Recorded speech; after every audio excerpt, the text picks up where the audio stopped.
சட்டியை காய வச்சு எண்ணெய் ஊற்றிக்கோங்க.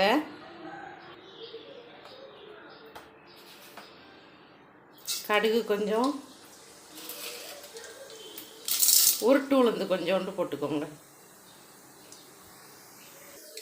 கடுகு உளுந்து பொரிஞ்சதும் வெங்காயம் பச்சை மிளகாய் வெட்டி வச்சு தாளிச்சுக்கோங்க.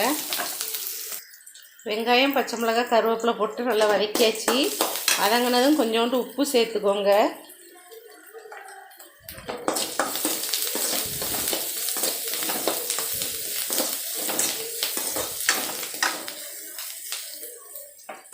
இது எதுக்கு வதக்கிட்டு இருக்கோம்னா, நம்ம ராகி நூல் புட்டு செஞ்சோம்ல, அதை இப்போ சேவையாக ரெடி பண்ணிக்கிட்டு இருக்கோம். அதுக்கு தான். இங்கே பாருங்க, உதுத்தாச்சு எப்படி உதிராக வந்திருக்குன்னு.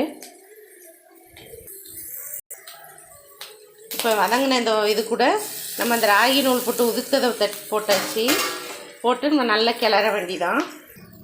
எல்லாத்தையும் போட்டு ஒரு கிளறு நல்லா கிளறிட்டு கொஞ்சோண்டு திருவி வச்சுருக்க தேங்காவையும் போட்டு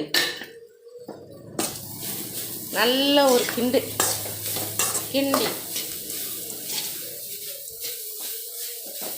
ஒரு 2 நிமிஷம் அப்படியே சிம்மில் வச்சு மூடி வச்சிரும். பாருங்க, நம்ம ராகி சேவை ரெடி ஆயிடுச்சு. சூப்பராக இருக்கும்.